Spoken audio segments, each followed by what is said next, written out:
రఘురామకృష్ణరాజుకి సంబంధించి వైఎస్ఆర్ కాంగ్రెస్ పార్టీ వాళ్ళు ఒక వీడియోని ట్రోల్ చేస్తున్నారు. ఎవరు ఎవరైతే శ్రవణ్ కుమార్ హైకోర్టు లాయర్ ఉన్నారో ఆయన వ్యాఖ్యలు. అందులో ప్రధానమైనటువంటిది ఏంటంటే కన్వర్టెడ్ క్రిస్టియన్స్ ఎవరైతే ఎస్సీలుగా ఉండి ఆ తర్వాత మతం మారి ఉన్నారో వాళ్ళు అని రఘురామకృష్ణరాజు వెంటాడుతున్నాడు. వాళ్ళకి సంబంధించినటువంటి ప్రభుత్వ ఉద్యోగులు లేదా వాళ్ళ సర్టిఫికెట్లకు సంబంధించి చర్చి దగ్గర కూర్చోబెట్టి అక్కడికి ఎవరెవరు వచ్చారో తీసుకుని వాళ్ళందరికీ సంబంధించిన క్యాట్ సర్టిఫికెట్లు అడిగి వాళ్ళు క్రిస్టియన్గా ఎందుకు రాయటం అని చెప్పేసి వెంటబడుతున్నాడు. అది ఆయనకేం పని అన్నటువంటి.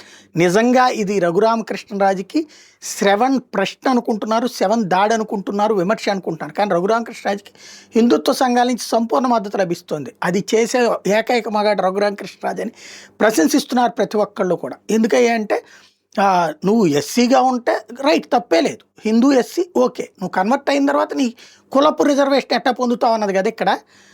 అందులో సెంట్రల్లో భారతీయ జనతా పార్టీ ఉంది, ఆంధ్రాలో తెలుగుదేశం పార్టీ ఉంది. ఇక్కడ వీళ్ళు పాలసీ పరంగా కూడా దానికి వ్యతిరేకం. మత మార్పిడికి గురైనటువంటి వాళ్ళకి తెలుగుదేశం అయితే ఇదివరకు సపోర్ట్ చేసింది. దళిత ఎస్సీలు అన్నటువంటిది ఏది దళిత క్రైస్తవులను.